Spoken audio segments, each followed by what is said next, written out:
message to the guys over there? Oh, just focus, attention to detail. Obviously, we made some mental errors in the last game. I mean, we had in the last few games that cost us, and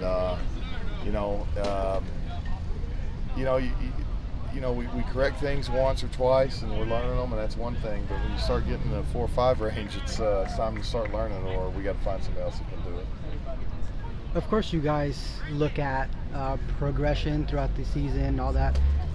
Has there been any regression this season, whether it's from spring camp or fall camp? No, I don't think there's been regression. I think we're still work in progress, and I think you always are. If you're a good football team, you're always improving.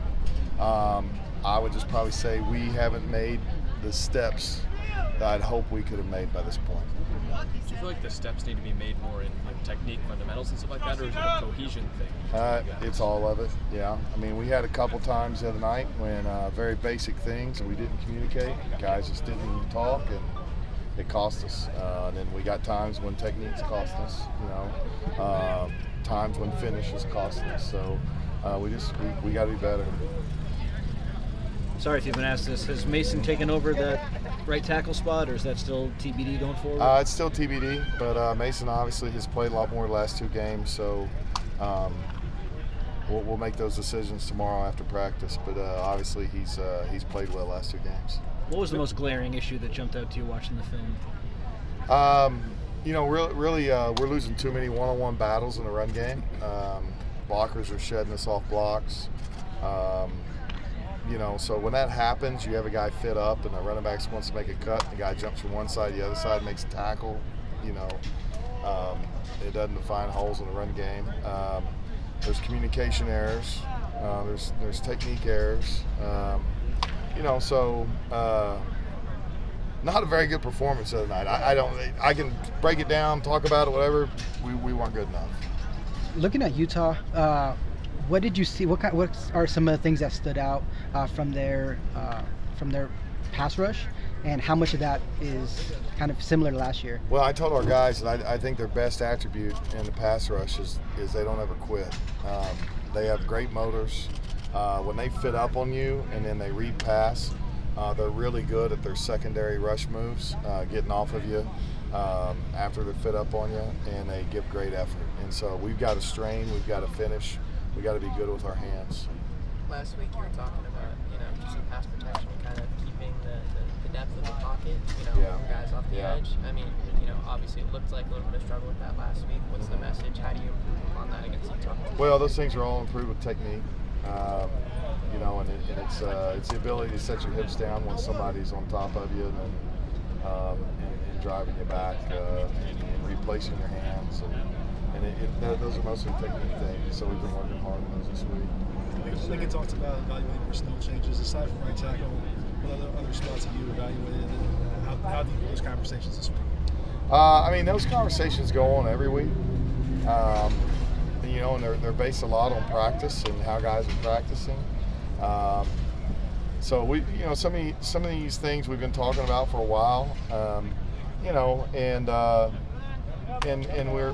we're trying to make strides, and we're trying to let that first group gel and get going a little bit. But some guys are practicing well, and when they get in there, they're playing well. And so we'll make those decisions tomorrow after practice, but we'll see where that leads. But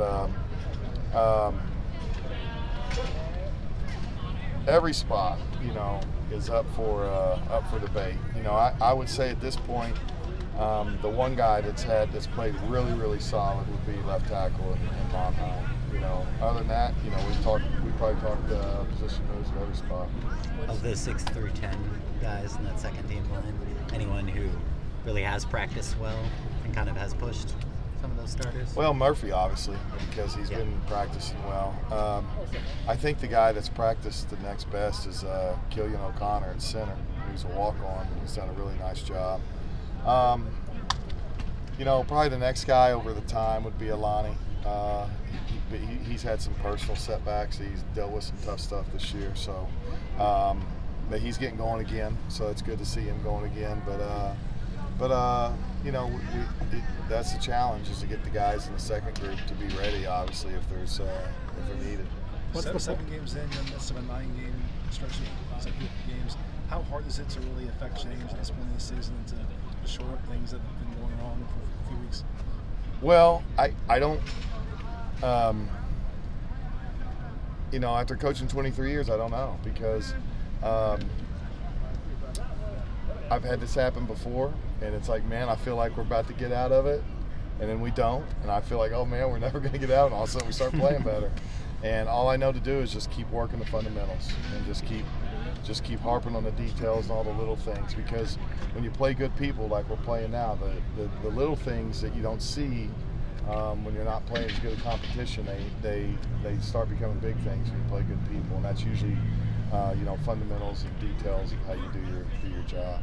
Let's do one more. Yesterday, Lincoln talked about how you guys, you know, recruited and developed the line play really well.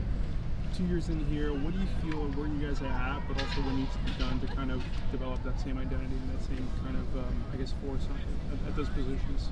Yeah, I mean, you know, I think we're still in development. You know, the line last year did an unbelievable job. I thought they had a really, really good season. I think anybody watching can tell that. We've had our moments this year. We're hoping to have more. You know. But as far as the overall development piece of it, I think we're still in development, you know, and that we're still recruiting, and we're still trying to fill in talent on the roster and fill in depth. And you know, the biggest thing is when you have injuries, that you have got someone that can come in and still play at the same level or close to the same level as your starters were playing at. But yeah, I'd just say we're still a work in progress.